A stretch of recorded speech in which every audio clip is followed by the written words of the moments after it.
दया का प्रसार कितना, ये देखना हो तो देख सागर।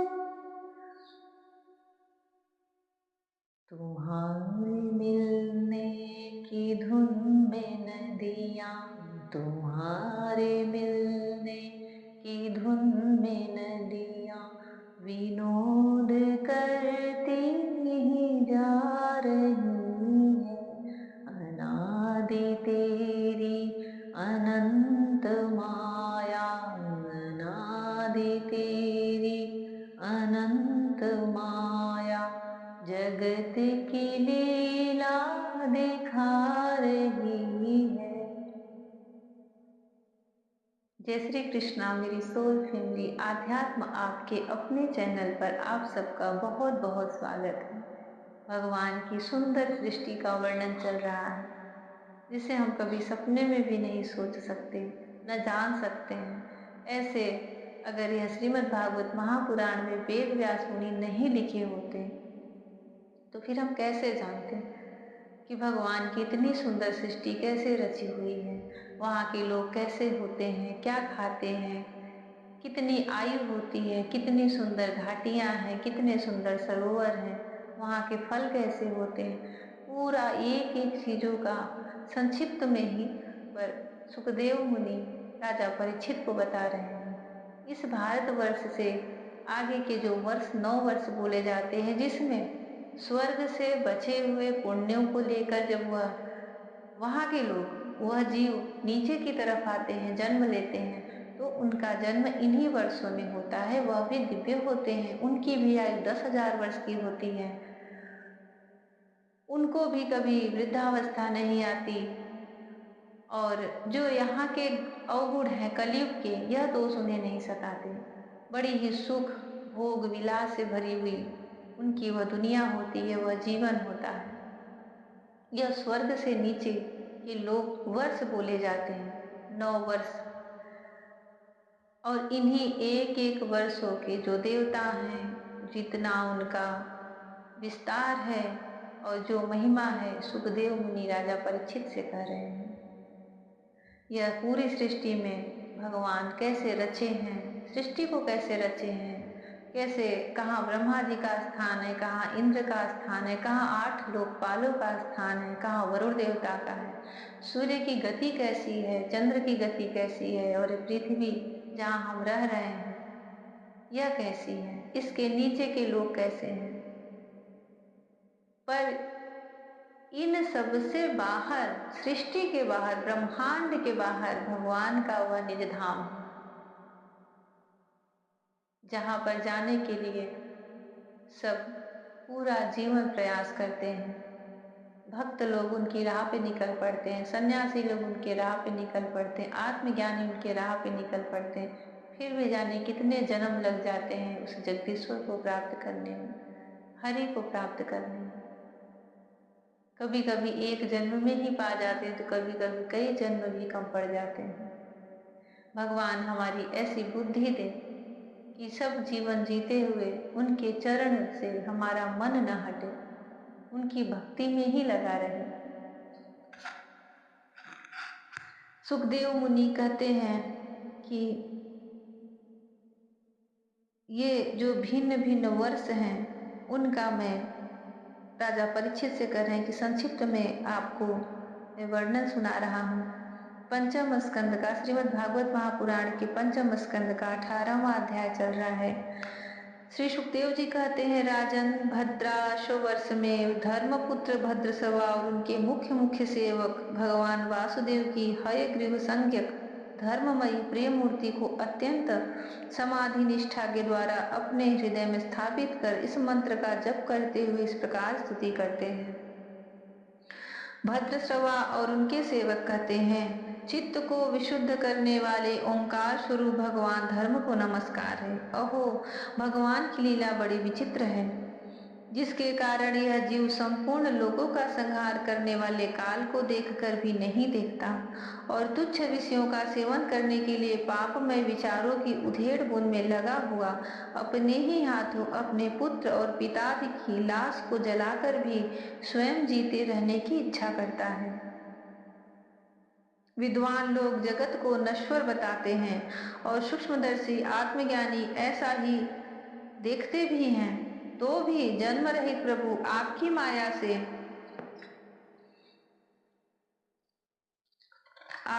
माया से लोग मोहित हो जाते हैं। आप अनादि हैं तथा आपके कृत्य बड़े विस्मयजनक हैं।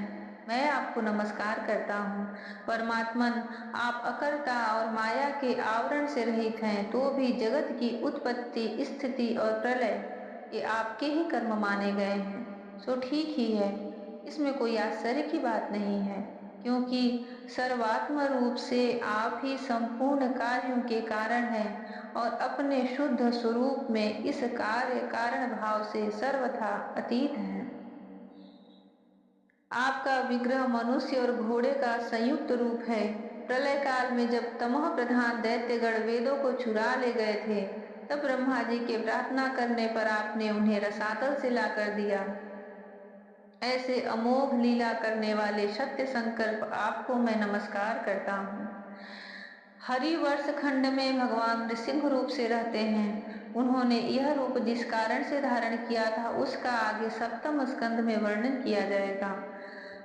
भगवान के उस प्रिय रूप की महाभागवत प्रहलाद जी उस वर्ष के अन्य पुरुषों के सहित निष्काम एवं अनन्य भक्ति भाव से उपासना करते हैं। ये प्रहलाद जी महापुरुषोचित गुणों से संपन्न हैं तथा इन्होंने अपने शील और आचरण से दैत्य और दानों के कुल को पवित्र कर दिया। वे इस मंत्र तथा स्तोत्र का जप पाठ करते हैं। ओमकार स्वरूप भगवान नृसिंह देव को नमस्कार है। आप अग्नि आदि तेजों के भी तेज हैं, आपको नमस्कार है। हे वज्रदंष्ट, आप हमारे समीप प्रकट होइए। हमारी कर्म वासनाओं को जला डालिए। हमारे अज्ञान रूप अंधकार को नष्ट कीजिए। ओम स्वाहा। हमारे अंतःकरण में अभय दान देते हुए प्रकाशित होइए। ओम श्रौम। नाथ, विश्व का कल्याण हो, दुष्टों की बुद्धि शुद्ध हो, सब प्राणियों में परस्पर सद्भावना हो, सभी एक दूसरे का हित चिंतन करे, हमारा मन शुभ मार्ग में प्रवृत्त हो और हम सबकी बुद्धि निष्काम भाव से भगवान श्री हरि में प्रवेश करे। प्रभु, घर, स्त्री, पुत्र, धन और भाई बंधुओं में हमारी आसक्ति न हो। यदि हो तो केवल भगवान के प्रेमी भक्तों में ही हो। जो संयमी पुरुष केवल शरीर निर्वाह के योग्य अन्नादि से संतुष्ट रहता है, उसे जितना शीघ्र सिद्धि प्राप्त होती है, वैसी इंद्रिय लोलुप पुरुष को नहीं होती। उन भगवत भक्तों के संग से भगवान के तीर्थ तुल्य पवित्र चरित्र सुनने को मिलते हैं, जो उनकी असाधारण शक्ति एवं प्रभाव के सूचक होते हैं। उनका बार बार सेवन करने वालों के कानों के रास्ते से भगवान हृदय में प्रवेश कर जाते हैं और उनके सभी प्रकार के दैहिक और मानसिक मलों को नष्ट कर देते हैं। फिर भला उन भगवत भक्तों का संग कौन न करना चाहेगा। जिस पुरुष की भगवान में निष्काम भक्ति है, उसके हृदय में समस्त देवता धर्म ज्ञान आदि संपूर्ण सद्गुणों के सहित सदा निवास करते हैं। किंतु जो भगवान का भक्त नहीं है, उसमें महापुरुषों के वे गुण आ ही कहां से सकते हैं। वह तो तरह तरह के संकल्प करके निरंतर तुच्छ बाहरी विषयों की ओर ही दौड़ता रहता है। जैसे मछलियों को जल अत्यंत प्रिय उनके जीवन का आधार होता है, उसी प्रकार साक्षात श्री हरि ही समस्त देहधारियों के प्रियतम आत्मा है। उन्हें त्याग कर यदि कोई महत्वाभिमानी पुरुष घर में आसक्त रहता है, तो उस दशा में स्त्री पुरुषों का बड़प्पन केवल आयु को लेकर ही माना जाता है, गुण की दृष्टि से नहीं। अंतः असुरगण अतः असुरगण तुम तृष्णा, राग, विषाद, क्रोध, अभिमान, इच्छा, भय, दीनता और मानसिक संताप के मूल तथा जन्म मरण रूप संसार चक्र का वहन करने वाले गृह आदि को त्याग कर भगवान नृसिंह के निर्भय चरण कमलों का आश्रय लो। प्रहलाद जी भगवान नृसिंह जो उनके आराध्य देवता थे उनकी स्तुति कर रहे हैं और अपने जो उनके असुरगण हैं उन्हें उपदेश कर रहे हैं। केतुमाल वर्ष में, अब अगले वर्ष का प्रसंग है। केतुमाल वर्ष में लक्ष्मी जी का तथा संवत्सर नामक प्रजापति के पुत्र और पुत्रियों का प्रिय करने के लिए भगवान कामदेव रूप से निवास करते हैं। उन रात्रि की अभिमानी देवता रूप कन्याओं और दिवसाभिमानी देवता रूप पुत्रों की संख्या मनुष्य की 100 वर्ष की आयु के दिन और रात के बराबर अर्थात 36 हजार वर्ष है। और वे ही उस वर्ष के अधिपति हैं। वे कन्याएं परम पुरुष श्री नारायण के श्रेष्ठ अस्त्र सुदर्शन चक्र के तेज से डर जाती हैं, इसलिए प्रत्येक वर्ष के अंत में उनके गर्भ नष्ट होकर गिर जाते हैं। भगवान अपने सुललित गति विलास से सुशोभित मधुर मधुर मंद मुस्कान से मनोहर लीलापूर्ण चारु चितवन से कुछ उलझके हुए सुंदर भ्रूमंडल की छबीली छटा के द्वारा पदनार विंद का राशि राशि सौंदर्य उड़ेल कर सौंदर्य देवी श्री लक्ष्मी जी को अत्यंत आनंदित करते और स्वयं भी आनंदित होते रहते हैं। श्री लक्ष्मी जी परम समाधि योग के द्वारा भगवान के उस मायामय स्वरूप की रात्रि के समय प्रजापति संवत्सर की कन्याओं सहित और दिन में उनके पतियों के सहित आराधना और वे इस मंत्र का जप करती हुई भगवान की स्तुति करती हैं। जो इंद्रियों के नियंता और संपूर्ण श्रेष्ठ वस्तुओं के आकार हैं, क्रिया शक्ति, ज्ञान शक्ति और संकल्प, अध्यवसाय आदि चित्त के धर्मों तथा उनके विषयों के अधीश्वर हैं। 11 इंद्रिय और 5 विषय इन 16 कलाओं से युक्त हैं। वेदोक्त कर्मों से प्राप्त होते हैं तथा अन्नमय, अमृतमय और सर्वमय हैं। उन मानसिक, इंद्रियिक एवं शारीरिक बल स्वरूप परम सुंदर भगवान कामदेव को ओम ह्रांग ह्रींग हूं इन बीज मंत्रों के सहित सब ओर से नमस्कार है। भगवान आप इंद्रियों के अधीश्वर, स्त्रियां आप इंद्रियों के अधीश्वर हैं। स्त्रियां तरह तरह के कठोर व्रतों से आपकी ही आराधना करके अन्य लौकिक पतियों की इच्छा किया करती हैं, किंतु वे उनके प्रिय पुत्र, धन और आयु की रक्षा नहीं कर सकते, क्योंकि वे स्वयं ही परतंत्र हैं। सच्चा पति, रक्षा करने वाला या ईश्वर वही है जो स्वयं सर्वथा निर्भय हो और दूसरे भयभीत लोगों की सब प्रकार से रक्षा करे। ऐसे पति एकमात्र आप ही हैं। यदि एक से अधिक ईश्वर माने जाएं, तो उन्हें एक दूसरे से भय होने की संभावना है। अतएव आप अपनी प्राप्ति से बढ़कर और किसी लाभ को नहीं मानते।